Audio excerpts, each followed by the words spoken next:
कर रहे हैं इट्स क्वेश्चन नंबर 11, लेकिन अब हम करेंगे इसका बी पार्ट। इसका बी पार्ट पहले भी आप ये जी very very very very important, लेकिन किस हवाले से? लॉन्ग्स। हमारे पास यहां पर है एक पॉइंट ए गिवन। अच्छा बेशक ऊपर लिख लें कि आप लोगों ने काम क्या करना है, लिखिए फाइंड इंटीरियर एंगल्स। ये इंटीरियर एंगल्स निकालें किसके जी? Of triangle. मेरे बच्चे ट्राइंगल के इंटीरियर एंगल निकाले। ये एंगल का ही हमारा टॉपिक चलता रहेगा। बस ये होगा कि आगे को कह देगा कि किसी रोहम्बस के इंटीरियर एंगल निकालें, फिर कह देगा क्वाड्रिलेटरल के निकालें, तो लेकिन ये काम चलता रहेगा। ओके, वी हैव ए, जिसके कोऑर्डिनेट है 6 1। We have B and its coordinates are 2 7 2 7. We have a C and its coordinate are -6 -7. मेरे बच्चे मैंने आपको पहले भी बताया हुआ, आप ऐसे किए करें चुप करके। पहले तीनों साइड्स का स्लोप निकाल लें, ए बी का, बी सी का, ए सी का। Okay let's start. बाकी काम हम फिर शुरू करेंगे। पहले लिखें क्या चीज जी? Slope of A B. बेशक ऐसे करते हैं, इसको नाम m1 का दे देते हैं। और इन केस अगर किसी बच्चे को नहीं पता फार्मूले स्लोप निकालने का, जब दो पॉइंट्स हो तो ये फार्मूला होता है y2 - y1 divided by x2 - x1। इधर पुट कर, ये भाई दो पॉइंट्स हो तो फार्मूला स्लोप निकालने का यही होता है। तो ये मुझे बताएं कि इसका मतलब है ए के कोऑर्डिनेट आप समझोगे x1 y1, बी के मेरे बच्चे समझोगे x2 और y2, तो y2 - y1, इसका मतलब है ऊपर आ जाएगा 7 - 1, नीचे आ जाएगा 2 - 6। इसका मतलब है 7 - 1 विल बी 6। आपको पता 2 - 6 विल बी -4, तो ये कैंसिल करें, 2 3 6 2 -3 बटा 2। अच्छा स्लोप मेरे बच्चे पहले किसका आ गया? ए बी का। अब हम इस तरह करते हैं, मैंने आपको कहा कि अब हमने स्लोप किसका निकालना है, लिखेंगे स्लोप ऑफ बी सी। अच्छा उसको मैं नाम दे देता हूं m2 का।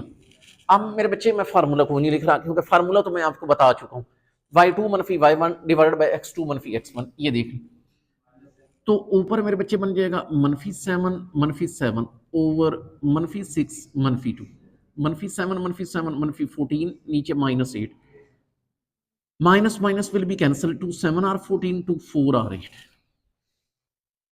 अच्छा अब यूं करें कि स्लोप निकालें एसी का। अच्छा इसकी कभी आप लोग टेंशन ना लिया करें कि हम जी स्लोप एसी का निकालना है या सीए का निकालना है। Slope is a scalar quantity, इसकी वजह से आपने इसकी टेंशन नहीं लेनी।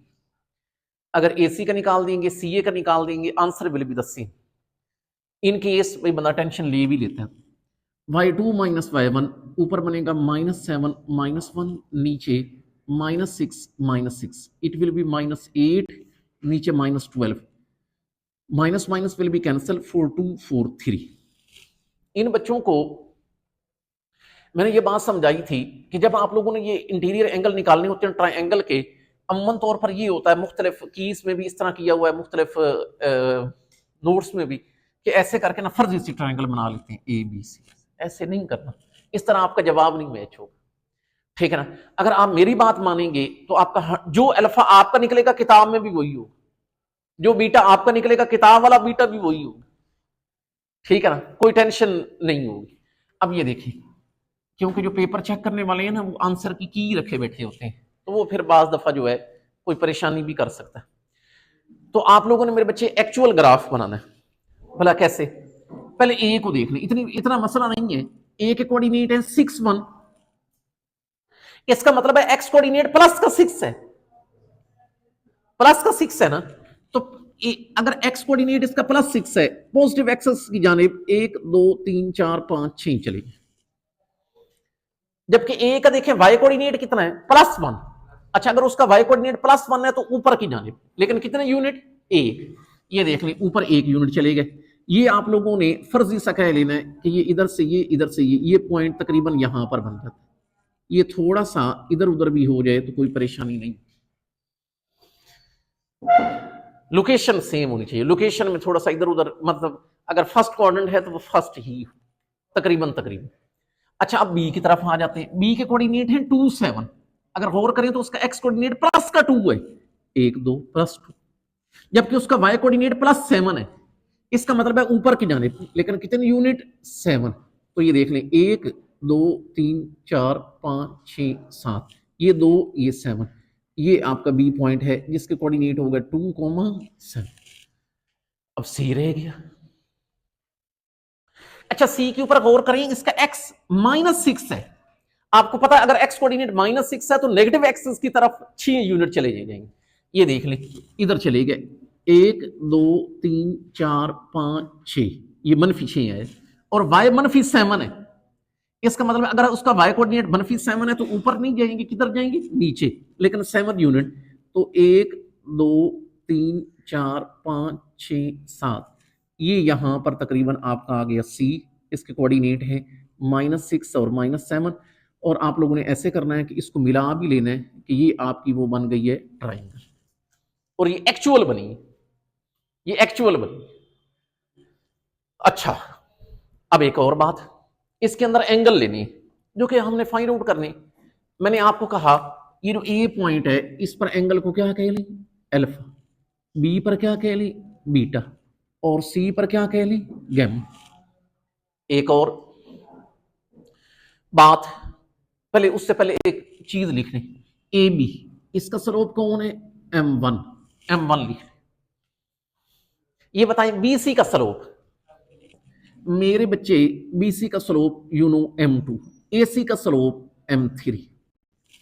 जो बड़ी जरूरी बात है, जो बड़ी जरूरी बात है वो अब इधर देखिए, ऐसे है ये ना, रोटेशन बड़ी मैटर करती है कि इसकी रोटेशन ये लेनी है या ये लेनी है, जो दिल करे ले, लेकिन रखें फिर सब किससे, जो मर्जी रोटेशन ले लें लेकिन रखें सबकी सेम। अच्छा, ये आप और मैं मिलकर डिसाइड कर लेते हैं कि हम हमेशा एंटी क्लॉकवाइज रखें। ये बस हम आपका और मेरा तयशुदा बात है, ताकि पेपर में भी आपको परेशानी ना हो, पेपर में भी आप एंटी क्लॉकवाइज रखें, आपकी प्रैक्टिस भी हमेशा एंटी क्लॉक। अगर क्लॉक रखनी है तो फिर सबकी क्लॉक रखना, लेकिन अब हमने डिसाइड कर लिया कि हम एंटी क्लॉकवाइज ही रखेंगे। अब ये देखिए, ये ऐसे ऐसे रखूं तो मुझे लगता है क्लॉक है, इसका ऐसे रखना पड़ेगा। ये तो भाई पता चल जाता है ना एंटी क्लॉकवाइज। ये देखिए आगे चल के ये ऐसे चलाऊं तो ये एंटी क्लॉकवाइज चल। अच्छा, इसका देखें, मुझे लगता है ऐसे, सबकी सेम रखें। ये इसकी देखिए, ये एंटी क्लॉकवाइज, इसका मतलब ये ऐसे हो, सबकी मैंने रोटेशन एंटी क्लॉकवाइज ही रखी। अच्छा, अब क्या किया जाए, पहले जी एंगल अल्फा, अगर अल्फा निकालना है तो ऑब्वियस सी बात है हम यहां पर फार्मूला किसका लगाएंगे, टेंजेंट अल्फा का। भाई इन केस दो लाइंस के दरमियान एंगल का फार्मूला किसी ने नहीं भी सुना हुआ तो अब गौर से बात सुनेगा तो उसको समझ आ जाएगी। आपने ये देखना है कि अल्फा की रोटेशन किधर से किधर जा रही है, m1 से m3 की जानिब। अगर मेरे बच्चे वो m1 से m3 की जानिब जा रही है, इसका मतलब है पहले क्या लिखोगी, m3 मनफी m1 ओवर 1 + m1 m3, ये फार्मूला जरूरी है। एरोहेड को देखना है, एरोहेड इधर जा रहा है ना, m3 मनफी, अगर एरोहेड ऐसे होता तो m1 माइनस। इट्स ओके ना, इट्स ओके ना। अब बस वैल्यूज इधर, ये मुझे बताएं, आगे तो बच्चों वाली फिर कैलकुलेशन ही है, जो टेक्निकल पॉइंट्स हैं वो मैंने आपको समझा दी। Now what is m3 here, you know it is 2/3 minus m1, it is -3/2। Divided by 1 plus what is m1, it is minus 3 by 2. What is m3? It is 2 by 3. This can be cancelled, 3 can be cancelled. अच्छा गौर करना मेरे बच्चे, ये मुझे बताएं कि ऊपर आ जाता है 2/3 मनफी मनफी प्लस इस 3/2 नीचे 1 मनफी 1। ये बताएं, आप बता सकते हैं कि नीचे 1 मनफी 1 विल बी 0। हमें क्या जरूरत पड़ी है ज्यादा कैलकुलेशन करने की? It will B 2/3, it will B 3/2 मेरे बच्चे over 0। You know something over 0 it is infinity. नहीं पता तो सुन ले, 0 जब किसी पर डिवाइड हो तो जवाब इंफिनिटी आता है मेरे बच्चे। इसका मतलब है your tangent alpha is infinity. लेकिन आप तो अल्फा चाह रहे हैं, आप तो मेरे बच्चे अल्फा चाह रहे हैं। ये बताएं अल्फा कैसे निकाला जाए? टेंजेंट उधर जाके टेंजेंट का क्या बन जाएगा? इनवर्स बन जाएगा। जिस बच्चे को नहीं पता वो सुन ले, टेंजेंट इनवर्स इंफिनिटी 90 डिग्री होता है। उसकी वजह क्या होती है कि टेंजेंट 90 इंफिनिटी होता है। इसका मतलब अल्फा की जगह 90 हो तो tangent 90 will give you infinity. तो फिर अल्फा की वैल्यू अगर टेंजेंट इनवर्स इंफिनिटी कैलकुलेट की जाए it will be 90 degree. So you got alpha. मेरे बच्चे मुझे अल्फा मिल गया। अब हम किधर जाना चाहते हैं? बीटा की तरफ। कोई बात नहीं, इसका मतलब है अब मेरे बच्चे हम किसका फार्मूला लगाएंगे? टेंजेंट बीटा का, जो कि आप लोगों ने गौर करना। ये मुझे बताएं कि अगर मैं टेंजेंट बीटा का लगाऊं, रोटेशन देख ले गौर से, रोटेशन ये देख ले, बीटा का एरो हेड किधर जा रहा है? m1, और वो आ किधर से रहा है? m2। इसका मतलब your formula will be m1 minus m2। Arrow head मेरे बच्चे देखना है, arrow head it's m1 minus m2 but divided by 1 plus m1 m2। I hope so it will be clear। m1 it is minus 3/2 minus m2 it is 7/4 divided by 1 plus is again m1, you know it is minus 3/2 and what will be m2? It will be 7/4। You can simplify it। भला कैसे कि ये हमारे पास बन जाता है -3/2 -7/4 1/1 लिख लें प्लस मनफी मनफी 7 3 are 21 4 2 will be 8। ऊपर वाली दोनों टर्म्स का और नीचे वाली दोनों टर्म्स का एलसीएम ले। So it's LCM will be, ये देख लें, this is which thing? This is tangent beta. Your tangent beta will B, ये देखें, अगर ऊपर वाली दोनों टर्म्स का एलसीएम लूं तो it will be I think so 4। 2 इस पर divide 2 2 are 4 3 2 will be 6 minus ये 4 इस पर डिवाइड 1 1 उसके 7 के साथ इट विल बी 7। अब ऐसे करते हैं, नीचे वाली दोनों टर्म्स का एलसीएम लेते हैं एंड दैट विल बी 8। अच्छा फिर मेरे बच्चे आपको पता ये 1 इस पर डिवाइड 8 8 1 विल बी 8 माइनस ये 8 इस पर divide 1 1 with 21 it will B 20। इसका मतलब है मेरे बच्चे यहां से आपका टेंजेंट बीटा कौन आ जाएगा? -6 - 7 it will B -13 over 4। 8 - 21 it will B -13 but divided by 8। एक काम करो, ये माइनस से माइनस मेरे बच्चे कैंसिल हो जाएगा और ऐसे कर लो कि ये 13/4 है ना, तो ये डिवाइड हो रहा है, उल्टा कर मल्टीप्लाई करवा दो 8/13। This will cancel 4 2 are 8। इसका मतलब your tangent beta is only 2। You wanna get beta. तो मेरे बच्चे अगर आप बीटा चाहते हैं तो ये टेंजेंट उधर जाके टेंजेंट का क्या बन जाएगा? Inverse 2 and your answer will be in terms of degree 63 degree 26 minutes. So you got beta. इन बच्चों को मैंने बताया हुआ है कि अगर आपको दो एंगल मिल जाए और हो भी ट्रायंगल, ये भी ख्याल रखना, हो भी ट्रायंगल, तो वैसे दिल करे तो टेंजेंट गैमा का फार्मूला लगा दे, आप लगा सकते हैं, कोई टेंशन नहीं है। नहीं तो आपको पता ट्रायंगल के दो एंगल पता हो, तीसरा एंगल निकालना हो, तो आप एक फार्मूला जानते हैं, alpha plus beta plus gamma is equal to 180। उधर दो एंगल पुट करें, तीसरा एंगल निकाल, तो कोई बात नहीं। अब हम तीसरा एंगल उस तरह निकाल लेते हैं। Now alpha plus beta plus gamma equal to 180 degree, you wanna get gamma, you wanna get gamma. तो ये मुझे बताएं कि अगर मेरे बच्चे यहां से गैमा निकालना है तो it will B 180 degree minus alpha minus beta. इसका मतलब है इधर पुट कर दें 180 डिग्री माइनस अल्फा, क्या you know alpha is 90 degree, और मेरे बच्चे जो बीटा है 63 डिग्री 26 मिनट्स। अगर आप इनको माइनस करो 26, yes, it will be 26 degree and 34 minutes. So you got gamma. So what we got? We got interior angles of a triangle.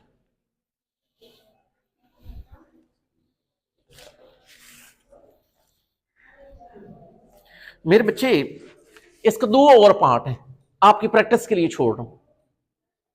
अब क्योंकि अभी ये टॉपिक एंड नहीं हुआ, अभी और भी एंगल का टॉपिक चलता रहेगा, अब देख लेना। हम इट्स सॉल्यूशन, सारे काम बाद में करते हैं, पहले चारों साइड्स का स्लोप निकाल, ताकि हमें बाद में कोई परेशानी ना हो। किस किस का मेरे बच्चे? ए बी का, बी सी का, सी डी का, ए डी का। Okay let's start.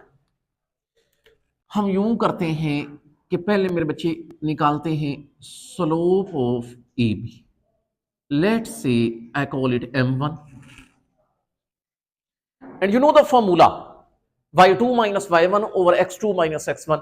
लेकिन मैं फार्मूला नहीं लिख रहा क्योंकि मैं काफी दफा बता चुका हूं, और अब आप वो फार्मूला भी लिख लिख के बूढ़े हो गए। इसका y2 minus y1 divided by x2 minus x1।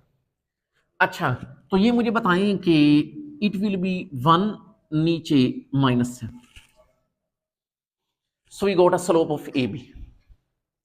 अब मेरे बच्चे आ जाए स्लोप ऑफ बी सी की तरफ।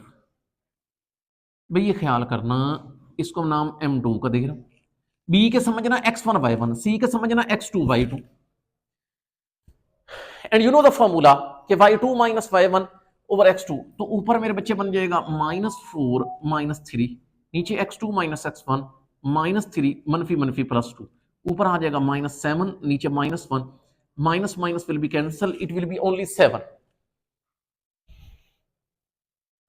मेरे बच्चे अब हम आते हैं स्लोप ऑफ सी डी की तरफ, जिसको मेरे बच्चे हम नाम दे देते हैं m3। फिर हमें फार्मूले का पता, y2 मनफी y1, इसका मतलब है मेरे बच्चे ऊपर आ जाएगा -5 मनफी मनफी +4, नीचे x2 4 मनफी मनफी +3, ऊपर आ जाएगा -1 because -5 + 4 will be -1 over 7। Now I want to get the slope of AD। तो मेरे बच्चे अब हम चाह रहे हैं AD, slope of AD, and what I can do, I can call it m4। अच्छा, इसका ये मतलब हो गया। फिर y2 मनफी y1, ऊपर आ जाएगा -5 मनफी 2, नीचे x2 मनफी x1 4 मनफी 5, ऊपर आ जाएगा -7, नीचे -1, इट विल बी ओनली 7। अच्छा देखें, अब मैंने आपको कहा हुआ, एक तो सुन लें, अगर किसी को नहीं पता क्वाड्रिलेटरल क्या होती है, एनी फिगर हैविंग 4 वर्टिसेस, जिसके 4 कोने हो, कोई भी फिग जिसके कितने कोने हो, 4, उसको मेरे बच्चे क्वाड्रिलेटरल बोलते हैं। अब आ जाए, लेकिन बाकी ये होगा कि मैं आपको एक्चुअल ग्राफ बना के दिखा रहा हूं, तो आप देख ही लेना कैसी है, क्योंकि मैं कौन सा कोई फर्जी सा ग्राफ बना रहा हूं, मैं एक्चुअल ग्राफ बना रहा हूं, तो आप खुद ही देख लेना कि कैसी। अब ये देखें, पहले मेरे बच्चे ए के कोऑर्डिनेट इट्स 5 2, एक्स कोऑर्डिनेट 5 है, आगे इधर 1 2 3 4 5 पॉजिटिव एक्सिस की जानिब, जबकि इसका वाई कोऑर्डिनेट 2 है, +2 का मतलब है ऊपर की जानिब। ये मेरा कौन है? ए, लिख लें, जिसके कोऑर्डिनेट है 5 2। अच्छा फिर मेरे बच्चे बी के हैं -2 3। -2 3 का मतलब है एक्स नेगेटिव है। अगर एक्स नेगेटिव है तो नेगेटिव एक्सेस की तरफ हम आ जाएंगे। ये लो मेरे बच्चे, ये मैं आ गया नेगेटिव -2, जबकि वाई 3 है और वाई उसका +3 है, तो ऊपर की जानिब 1 2 और ये 3। अच्छा ये मैंने कौन बना लिया? बी, जिसके कोऑर्डिनेट है -2 3। Now we have a C coordinate. अच्छा दोनों नेगेटिव हैं, वैसे बता रहा हूं, अगर दोनों नेगेटिव हों तो ये थर्ड में होता है, क्योंकि थर्ड में एक्स भी नेगेटिव और वाई भी नेगेटिव। अच्छा खैर, एक्स नेगेटिव है 1 2 3, ये 3 यूनिट आ गया, जबकि उसका वाई -4 है।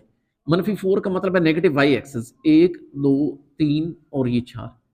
ये मेरे बच्चे कौन आ गया आपका? सी, जिसके कोऑर्डिनेट है -3 और -4। नाउ वी हैव अ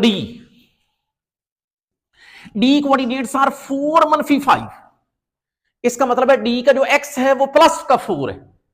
इसका मतलब है ये +4, 1 2 3 4, ये हम पहले ही गए हुए हैं। -5, उसका वाई कोऑर्डिनेट -5 है। इसका मतलब है नीचे की जानिब 1 2 3 4 और ये 5, -5, तकरीबन बहरहाल जी ये आपका डी होगा।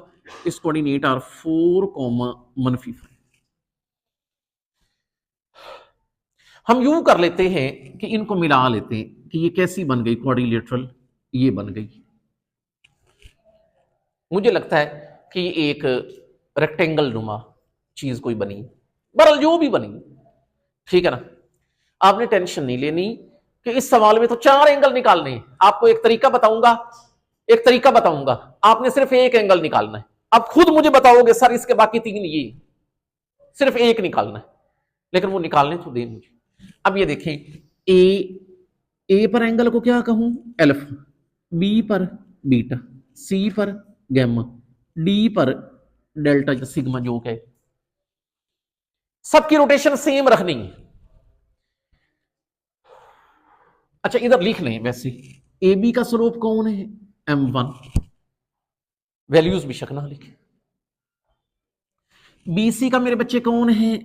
m2, CD का m3, AD का m4।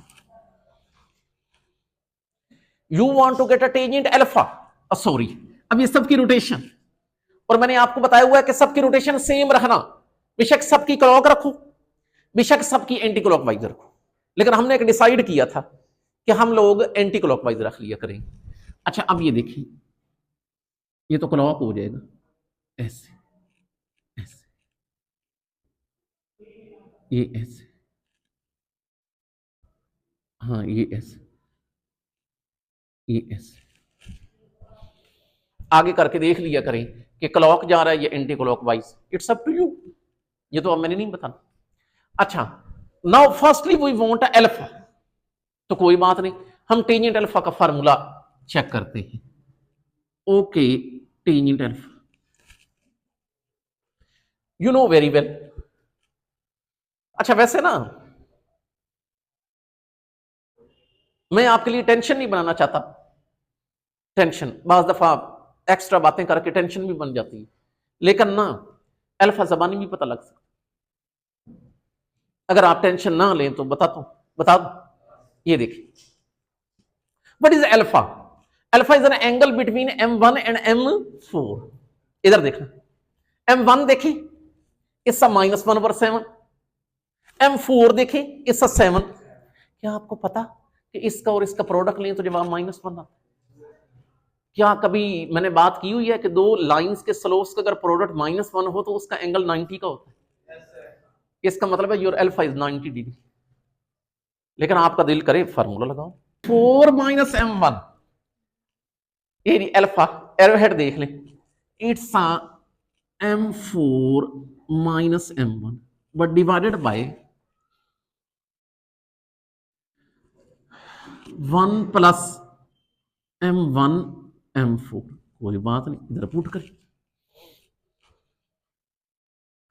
अच्छा ये बताइए कि M4 मेरे बच्चे वो देखें कितना बला 7 माइनस M1 कितना -1/7, तो minus minus will be plus divided by, फिर यहां पर क्या चीज आएगी 1 प्लस M1 कितना -1/7, M4 मेरे बच्चे कितना 7, this and this can be cancel. अच्छा इसका मतलब है कि ये चीज रह गई 7 प्लस 1/7, तो 1 -1। क्या मेरे बच्चे आप मुझे बता सकते हैं कि नीचे 1 - 1 विल बी 0? इसका ये मतलब है कि हम यूं कर लेते हैं 7 + 1/7 नीचे 0, something over 0 is infinity, so you go tangent alpha equal to infinity. लेकिन आप मेरे बच्चे अल्फा चाहते हैं तो टेंजेंट उधर जाके टेंजेंट इनवर्स बनेगा, और आप लोगों को बता चुका हूं कि it will be 90 degree, alpha will be 90 degree. हाँ अलबत्ता ये वाली बातें अब आपने सुननी है कि बीटा गैमा सिग्मा या डेल्टा नहीं निकालना, असेस करना है आपने। भला कैसे, देखिएगा एक दो बातें गौर से। ये तो पता है ना कि अगर दो लाइंस के स्लोप इक्वल हो तो वो लाइंस आपस में क्या होती पैरेलल। अच्छा गौर करें, आपका M1 M3 के पैरेलल है, भला कैसे, M1 और M3 का स्लोप इक्वल है, इसका मतलब है ये वाली दो लाइनें पैरेलल हैं। M2 और M4 के स्लोप इक्वल हैं, इसका मतलब ये भी आपस में पैरेलल है। अब यार देखें मेरी बात सुने, आप जस्ट अपने ज़हन के अंदर इमेजिन करें कि ये देखें ये दो लाइनें पैरेलल हैं और ये दो लाइनें भी पैरेलल हैं और एक एंगल 90 का निकला है। इसका क्या मतलब है, इसका मतलब बाकी सारे भी 90 के निकलेंगे। सिर्फ रीजन बतानी है कि सिंस, मतलब मैं बताता हूं, since M1 is equal to M3, so AB is parallel to CD, M2 is equal to M4, so BC is parallel to AD, so all other angle will also be 90 degree। लेकिन फिर भी दिल करे formula लगा ले 90 निकलने, लेकिन बेहतर है कि अब लिख दें सिर्फ, भला कैसे, ये रीजनिंग आपने थोड़ी लिखनी है। लिखें सिंस कौन कौन कौन इक्वल है, ऐसे करके। एक मेरे बच्चे M1 किसके बराबर है M3 के, और M2 किसके बराबर है M4। अब क्यों के बराबर है, अब M1 वाली कौन सी लाइन है AB, और ये कौन है CD। भाई दो लाइंस का स्लोप इक्वल हो तो वो पैरेलल होती है। दिस इंप्लाइज कौन AB इज पैरेलल टू किसके CD। और मेरे बच्चे M2 किसके बराबर है M4 के, इसका मतलब BC किसके पैरेलल है AD के। This implies BC is parallel to किसके AD के। अब देखें कॉमन सेंस की बात है, यहां पर कुछ नहीं दिखा सकता आपको, कॉमन सेंस थोड़ी सी यूज करें कि एक एंगल 90 का है और ये दो लाइनें पैरेलल हैं, तो इसका मतलब है ऐसी फिगर बनाएं तो बाकी एंगल भी कितने के बनेंगे 90 के ही बनेंगे। तो हमें नीचे लिखना पड़ेगा so beta will be 90, gamma will be 90 and your sigma will also be 90, so you got all other angles of the quadrilateral। Interior angles, इसके मेरे बच्चे इंटीरियर एंगल भी निकालें। इस सवाल करने का आपको ये फायदा होगा, आपको इंफॉर्मेशन मिल जाएगी कि रहमबस क्या होती है, पहले भी दी हुई है इंफॉर्मेशन, लेकिन मजीद यहां पर आइडिया हो जाएगा। देखिए पहला काम तो ये करें कि चारों साइड्स के चुप करके स्लोप निकालें। इसके लिए स्लोप निकालने के लिए आपको मेरी तरफ देखना भी नहीं पड़ेगा। स्लोप ऑफ AB, लेकिन स्क्रीन की तरफ देखते रहे। We have a formula, you know it's y2 - y1, ऊपर बन जाएगा 1 - 0, नीचे x2 - x1 2 - 0 and it will be 1/2। Now you want to get a slope of BC।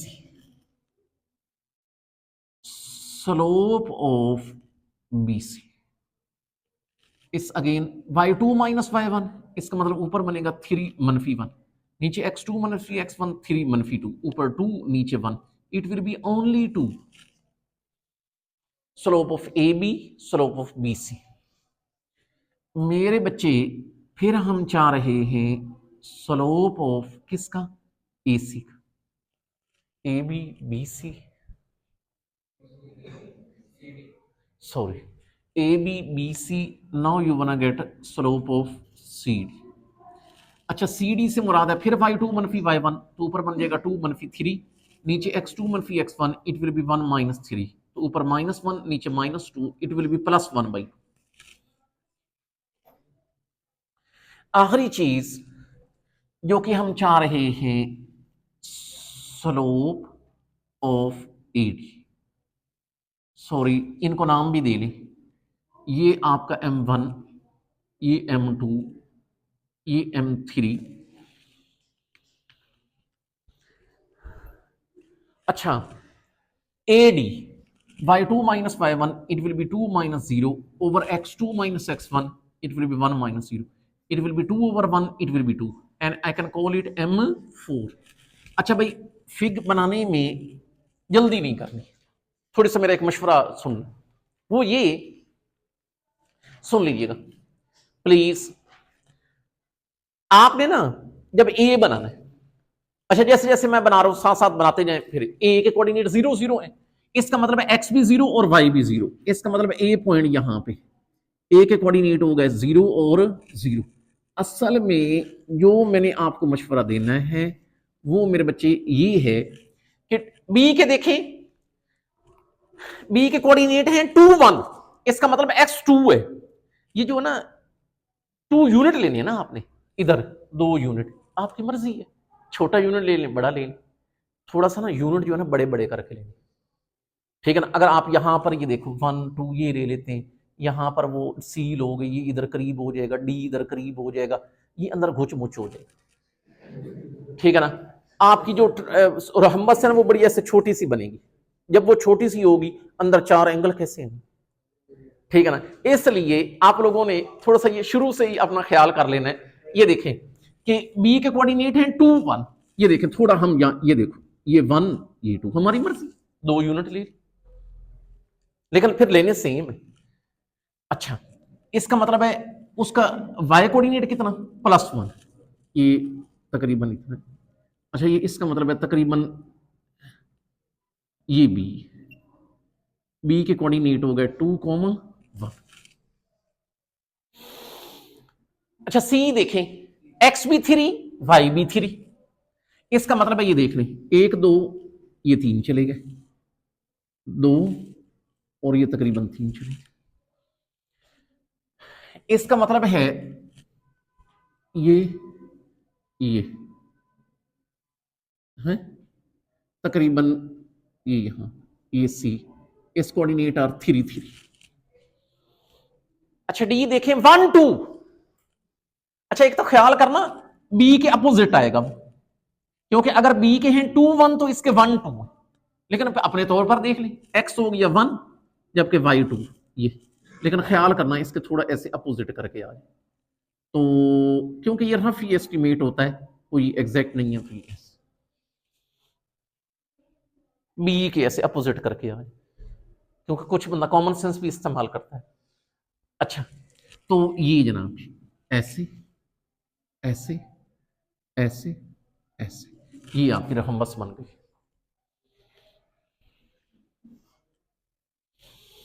शायद आपको वजह समझ आ गई होगी कि वो छोटे यूनिट क्यों नहीं लेने ना, वो बहुत छोटी फिर बनती। अच्छा अब ये देख लें ए बी का स्लोप कौन है m1, बी सी का कौन है m2, ये सॉरी डी,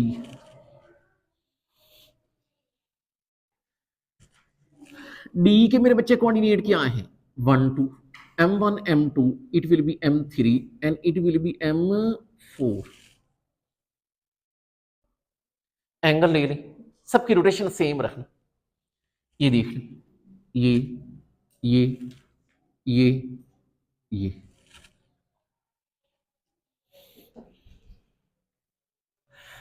अच्छा ए पर मेरे बच्चे अल्फा, बी पर बीटा, सी पर गैमा, डी पर डेल्टा,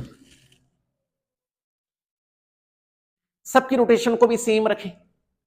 आपने और मैंने मिलकर डिसाइड किया हुआ है कि हम रोटेशन हमेशा एंटी क्लॉकवाइज रखा करेंगे। ये डी ऐसे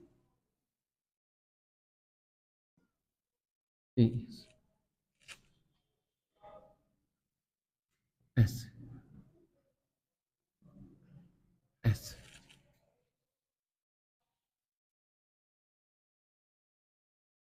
फर्स्ट ऑफ ऑल, अच्छा एक बात, उसने ये कहा था कि ये शो करें कि रहम्बस है। मुझे लगता है कि रहम्बस शो करने के लिए ये सिर्फ शो करना होता है कि उसके अपोजिट साइड्स एक दूसरे के पैरेलल हैं। गौर करें, M1 M3 के बराबर है, M1 M3 के बराबर है, सॉरी उन दोनों के स्लोप इक्वल है। इसका मतलब है AB और CD या DC एक दूसरे के पैरेलल। अच्छा BC किसके पैरेलल है? AD के, BC के, क्योंकि BC और AD का स्लोप इक्वल। लेकिन ये वाली बात मैंने बाद में भी कर रही है, तो इसलिए ये ज़हन में रख लें कि जो हमने शो करना था ना कि ये है रहम्बस, वो हो चुका। मजीद बात भी करेंगे इसके ऊपर। Okay, let's start from alpha. तो हम मेरे बच्चे पहले क्या निकालते हैं? Tangent alpha, and you know it's formula. Alpha किधर जा रहा है? अल्फा का ये देखो, अल्फा जा रहा है M4 की तरफ, it's formula will be M4 minus M1। ये देख लें, it will B M4 minus M1 but divided by 1 plus M1 M4। इधर पुट कर दे। ये बताएं भला कैसे? What is M4? It is 2 minus M1, it is 1/2 but divided by is again 1 plus M1 you know is 2, M4 is 1/2, sorry, M1 is 1/2, M4 is 2, no issue। अच्छा, तो यूं कर लेते हैं, this 2 and 2 can be cancel, ये 2/1 minus 1/2, नीचे रह जाता है 1 + 1। बेशक ऐसे करें कि ऊपर वाली दोनों टर्म्स का एलसीएम ले लें, जो कि कितना बनेगा? 2, 1 इस पे डिवाइड 2, 2 2 विल बी 4 माइनस 2 इस पे डिवाइड होता है 1, जो आंसर आता है इससे मल्टीप्लाई होता है, इट विल बी 1, नीचे 1 + 1 विल बी 2। याद रखना 4 - 1 विल बी 3, इस 3/2 बट डिवाइड बाई 2, ये बटा इस बटे जरब खाता है, इट विल बिकम 3/4। सो इसका मतलब है आपका मेरे बच्चे जो टेंजेंट अल्फा आ गया वो आ गया 3/4। You want to get alpha, तो टेंजेंट उधर जाके टेंजेंट का क्या बन जाएगा? Inverse. Your alpha will be, degree में लिखा करें हमेशा, 36 degree and 52 minutes. So you got alpha. अगर आप समझदार बच्चे हैं, अगर ये रहम्बस है, वो तो है, अल्फा के सामने वाला एंगल भी यही होगा, निकालने की जरूरत नहीं है। इसका देख लेना, ये साइड इसके पैरेलल है, ये इसके पैरेलल है, इसका मतलब है अगर एक एंगल 90 निकलता तो बाकी 90, अब 90 नहीं निकला, इसका मतलब है अपोजिट एंगल तो सेम होंगे ना, अपोजिट तो सेम होंगे। इसका मतलब हम ये कह सकते हैं कि अल्फा के सामने वाला एंगल गैमा, गैमा भी यही होगा। निकालना हो दिल करे निकालने, सेम निकलेगा। तो हम क्या कहेंगे, कोई रीजन लिख के गैमा लिख देते हैं, बेशक लिखें सिंस ये कौन M1 किसके बराबर है? M3 के, और M2 किसके बराबर है? M4 के। सो ज्यादा बातें नहीं लिख रहा, इसका मतलब है जो गैमा होगा वो भी यही होगा, और वो होगा 36 degree and 52 minutes. You know the reason है। अल्फा और गैमा दो एंगल निकला है, अब बीटा और डेल्टा चाहिए, बीटा का फार्मूला लगा, डेल्टा भी फिर वही होगा। ओके लेट्स स्टार्ट, कि पहले मेरे बच्चे हम बीटा, टेंजेंट बीटा का फार्मूला लगा, टेंजेंट बीटा। ओके फार्मूला बता दे, M1 minus M2, it will B M1 minus M2 but divided by 1 plus M1 M2, इधर पुट कर दे। m1 was 1 over minus m2 is 2 over 1 plus 1 by 2 into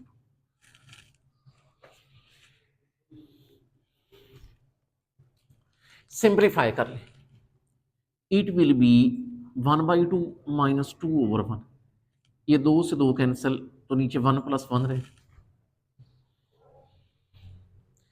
मेरे बच्चे ऊपर वाले दोनों terms का LCM ले ली, जो कि बन जाएगा ओनली 2, 2 इस पे डिवाइड 1, ये 1, 1 इस पे डिवाइड 2, 2 विल बी 4, नीचे 1 plus 1 विल बी 2। अच्छा, तो ये बताएं कि 1 minus 4 will B -3 by 2, but divided by 2, तो ये बन जाएगा -3 by 4। और टेंजेंट बीटा इज -3 by 4। आपको मैंने क्या बताया हुआ है कि 180 डिग्री में से माइनस किया करें कौन सी वैल्यू को, टेंजेंट इनवर्स, फिर 3 by 4 कैलकुलेट करना। अगर नेगेटिव आए, इन केस इसने लेक्चर नहीं अटेंड, सुन ले, अगर टेंजेंट नेगेटिव निकले तो 180 डिग्री में से फिर टेंजेंट इनवर्स ऑफ 3 by 4 करना है, उसकी मैग्नीट्यूड, फिर माइनस नहीं लेना। अच्छा, तो ये बता दे 180 डिग्री माइनस, ये प्लस के साथ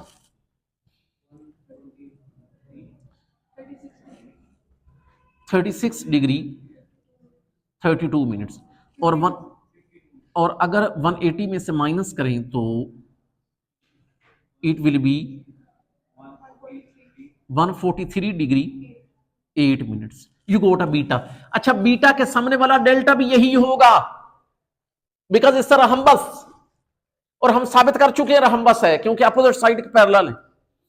तो मेरे बच्चे रीजन अगर लिखनी है तो लिख दें एज, उसी तरह